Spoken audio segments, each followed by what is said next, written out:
Guys, and welcome back to the channel. So today we are going to be reacting on how did Italy fail to invade Greece, and this is a naked history. Okay, so let's check this out.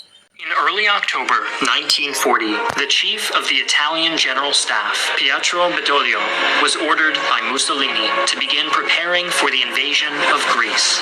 And on the 28th, using the recently annexed Albania as a base, the Italian vanguard of 2 divisions advanced into the Pindus Mountains. From the outset, progress was slower than anticipated, and within 11 days, the Greeks had stopped the invasion dead in its tracks. And to make matters worse, the Italian logistical system collapsed. By the 14th of November, the Greeks had pushed the Italians back to the border and began a unified counteroffensive, which shattered the Italian line and threw them into a panic. In some places, the Greeks penetrated as far as 50 kilometers or 31 miles into Albania.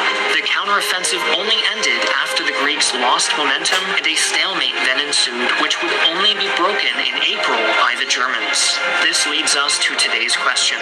How did the Greeks manage to repel an invasion by a seemingly much stronger power?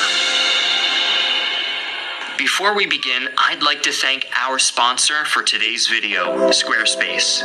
Whether You guys, you could tell that the Italians were actually very ready to invade the Greece from the starting of this video. You could tell that they were prepared, like they were really prepared, like they were prepared to invade Greece. But I want to know how they failed with all this preparation, all this arrangement, how they failed, how their plan failed. Okay, so let's continue. in many ways, Italy's invasion of Greece was an attempt to imitate the expansionist policies of their German ally. Up to this point, Italy's only conquests had been in Ethiopia and Albania, while Italian participation in the Second World War had been limited to the French Alps and North Africa. But Mussolini was a man of boundless ambition and had become convinced that the fastest method of securing dominance over the Mediterranean lay in the annexation of Greece. From the outset, Italian logistics and maneuverability were compromised by the harsh climate of the Pindus Mountains. Wow, Combined with so a German client state. By December, conditions were nearly Arctic, foreshadowing what was in store for their German allies 1 year later. Pack animals quickly began dying of hypothermia, and tens of thousands of men on both sides developed frostbite. But these were not insurmountable obstacles, and the hardy Italians were no strangers to bad weather. Yeah, it's all about politics. It's all about politics. I will tell you the truth. Like, for this plan to be carried out, it's all about politics, right? Yeah. Or rough terrain.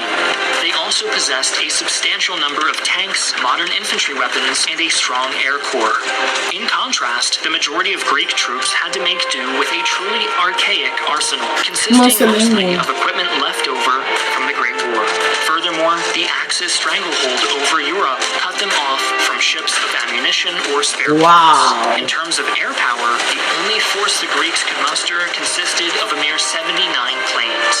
Yet despite their advantages, the Italians would soon find that the armor, which had proved instrumental in the deserts of Ethiopia, were useless in the Pindus Mountains. Meanwhile, the air force that had terrorized the Republicans in the Spanish Civil War was given a harsh lesson in humility by the British RAF, which flew many sorties in defense of Greek airspace from the island of Crete during the invasion. The British were also able to supply the Greeks with accurate and reliable intelligence on enemy troop movements and strategic objectives, thanks to having cracked Italian military encryption protocols. The character of the Italian military establishment was also a major contributor to the disaster.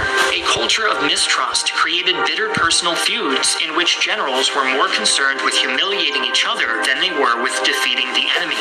Inter-service rivalries were just as severe, with each branch cooperating as little as possible out of fear that doing so would undermine their own political relevance. This was not helped by internal competition for the limited resources they had to work with, as Italy was a largely agrarian country, which, unlike Germany, did not have large occupied territories to plunder. These issues prevented the use of the combined arms tactics that their German allies had used so successfully in France and in Poland. Italian generals were also astonishingly unwilling to consider new tactics, preferring instead to believe that properly motivated and equipped infantry units could accomplish anything in sufficient numbers. This attitude was highlighted when it Yeah, I know Greece is actually a very cold place. When it comes to December period, it's normally very cold. But sometimes some of your natural stuff like that resources actually turns back to protect you, you know. Yeah, it turns back to be a protector and a shield to you, you know. And watching this actually made me to see some power changes and some greed in this video, and this is an eliminated version, right? I'm beginning to still see why and how they were failed to attempt. Italian observers compiled a detailed and insightful report on German tactics and handed it to Chief of Staff Badoglio, only for him to promptly dismiss it with the words, "We'll study it when the war is over." But contrary to popular perception, the Italian army was not wholly incompetent. The issue did not lie with the morale or training of the average soldier, but instead lay in the systemic failures of the military establishment as a whole. Even Erwin Rommel noted that when given proper leadership, the Italian troops under his command displayed incredible bravery. But this quote from the war diary of a disgruntled Italian general underlines the lack of foresight or strategic planning that went into the campaign. Someone will say in 15 days we must be ready to march against Yugoslavia, or in 8 days we will attack Greece from Albania, as easily as saying, let's have a cup of coffee. The Duce hasn't the least idea of the differences between preparing war on flat terrain or in mountains, in summer or in winter. Still, less does he worry about the fact that we lack weapons, ammunition, raw materials. The factors we've discussed so far, though important, were not enough to guarantee an Italian failure. That was guaranteed by the resolve displayed by the Greek people. When you're going for a war, why not you train your soldiers very, very well? Like, you did not really train your soldiers very well and you're sending them to war.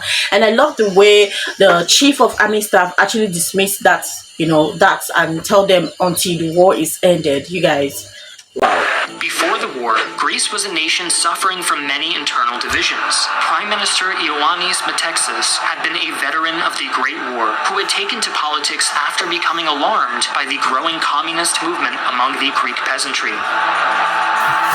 But after failing to secure popular support, Metexis was appointed prime minister by the King of Greece, George II. Shortly thereafter, Metexis used the threat of a communist uprising to abolish parliament and establish himself as an authoritarian dictator. But despite the fact that his regime was deeply unpopular, Metexis was a genius propagandist whose total control over the Greek media allowed him to spin a narrative of Italian cowardice and incompetence. Then, on August 15th, weeks before the declaration of war, an Italian submarine torpedoed a Greek light cruiser. This coincided with a major festival to the Virgin Mary, and the pious Greeks reacted by elevating the deceased crew to the status of religious martyrs. Metexis could not have wished for a more perfect opportunity, and the state propaganda machines went into overdrive, whipping the nation into a patriotic frenzy for the coming righteous conflict against the vile Italian oppressors. The subsequent tenacity with which the Greeks resisted invasion was seen on numerous occasions, such as the Battle of Hill 731, in which an entire Italian division, supported by an armored element, was repeatedly repulsed by a single battalion of Greeks defending an important mountain pass. This act of heroism has often been called the modern Thermopylae, and ultimately caused the Italian spring offensive to be cancelled. Yet despite their numerous successes, the Greeks were ultimately doomed by factors beyond their control. Even with British aid, their army had effectively run out of supplies by March of 1941. War materiel captured from the retreating Italians provided only a temporary solution. And by the time the Germans invaded, the Wehrmacht faced an enemy that Wow. barely had enough ammunition for a month of sustained fighting. In total, at least 250,000 Greek reservists never even saw combat, as their country lacked the means to provide them with so much as a pair of boots. As the mainland collapsed, the government withdrew to the island of Crete, one of the last targets of the German Balkan campaign. British, Greek, and Anzac forces would be tested against over 20,000 airborne troops in the largest airborne invasion up to that point. Hitler would go on to blame the invasions of Greece and Yugoslavia for the failure of Operation Barbarossa, allegedly stating, "If the Italians hadn't attacked Greece and needed our help, the war would have taken a different course." While the Führer may have been exaggerating, there is no doubt that the conflict in southern Europe was a significant drain on the limited resources of the Axis. Given all of the evidence discussed so far, it's easy to see how the Italian invasion was doomed from the start. Italian strategists ignored every lesson of modern warfare, pushing troops into battle with neither the equipment nor the support they needed to accomplish their mission. In the end, individual heroism could not compensate for the abject failures of the Italian military establishment. And even after Greece finally capitulated, its remaining soldiers took up arms in the British Army of North Africa, while many civilians fought as partisans, forming one of the strongest and most effective resistance movements of the war. You guys, I still wonder, how did Greece actually stand out to defeat Italy? Italians are very strong. They have a very strong protective soldiers. Italy is a strong country when it comes to war. So, and that was the reason why I kept quiet, and like I was like very attentive, because I want to really know how Greece actually defeats the Italians. One of the things that was there is that Italians failed to strategize. That's number one. You have to strategize your war when you're going to war. Number two is that lack of equipment. How will you be going to war and you're not equipped?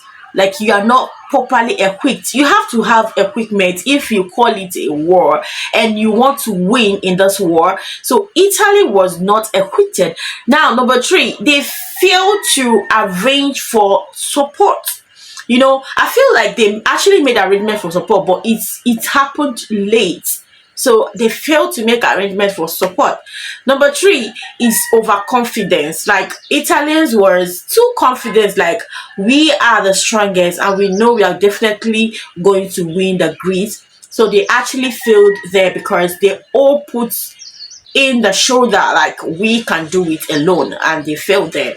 Now, I love the way Greece were very tactical and very equipped. Like, they were very tactical, they were equipped, they were ready. You know, they know they were tired at a point, but they kept on pushing, and that's a big win. That is an historical win, which everyone is still talking about it today.